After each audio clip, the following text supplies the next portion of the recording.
What's up guys, Eric Prey, Focus Fishing Guide Service, Table Rock Fishing Intel. Got another video fishing report for you for Table Rock. It is Tuesday, February 28th. Been on the water quite a bit the last week. Just got off the water, fished the mid-James or lower James portion of the lake today. Caught them pretty good. We'll get into that in a minute. Lake level, 9:15:62. A little bit more than a half foot above normal pool right now. Core's running water constantly. We're getting enough rain that they're really not moving it just because they're just moving water between the entire lake.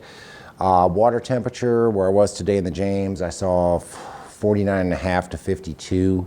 Warmed up quite a bit this afternoon with the full sun and the wind and everything else. So we are starting to see the water move or warm up. We're starting to see the fish move. Best way to know what's going on, join Table Rock Fishing Intel and get all those daily reports, weekly reports, all that information. We are going to have a more in-depth weekly video fishing report available on Intel at least every couple of weeks, maybe every week, but it's going to be a lot more in-depth than what I'm going to go into here. But check out Table Rock Fishing Intel and become a pro member. If you're coming down, going to fish the lower end of the lake, the bite's changing all over the lake. The shad really started to move. I've pretty much abandoned the deep bite at this point. I'm not even looking for deep fish. Your best bite is on a Kitech 2.8 on a 1/4 ounce head. Basically on the ends of channel swings is where I've been catching most of the fish, a few fish out of trees, anywhere I can find the shad. That's where I've been catching them on that. Have caught a few up Long Creek on a crankbait, either a wiggle wart or a rock crawler, those sort of baits. Again, ends of channel swings, 45-degree chunk rock banks. Come to the mid-lake, same sort of deal going on. You can catch them with a swim bait, Kitech 2.8 on a 1/4 ounce head, around trees, around the schools of shad, around brush piles. Catch them on an A-rig, same sort of locations, trees, brush piles. Seems like the better fish are coming out of brush piles a little bit deeper, 15 to 25 foot deep.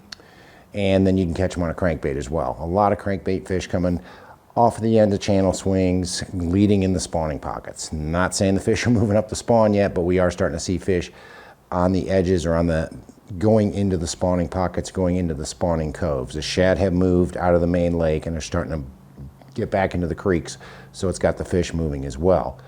Go up the James where I was today. I fished around Ants Creek all day and I probably could have caught 100 Kentuckys if I wanted to. They were out a little bit deeper, just chasing schools of shad. When I say the shad moved, last week all the shad were out in the guts of the main river channel, out on the main lake. Today, I found so many shad back in the creeks, kind of in the guts of the creeks, and just wolf packs of Kentuckys chasing them. Caught them on an A-rig, caught them on a single swim bait, caught them on a swim jig. So keep that in mind. Up the rivers a little bit, up around Cape Fair, you can certainly catch them on a crankbait or a single swim bait, Kitech 2.8, or on a rock crawler, wiggle wart, that sort of thing, on the ends of those channel swings. A lot of fish caught over the weekend up the river on a crankbait. Did see a few fish caught on a jig. I didn't really throw it a whole lot, jig, shaky head, that sort of thing. I did throw it last week and caught some up there. Most of those fish were on secondary points leading in the spawning pockets.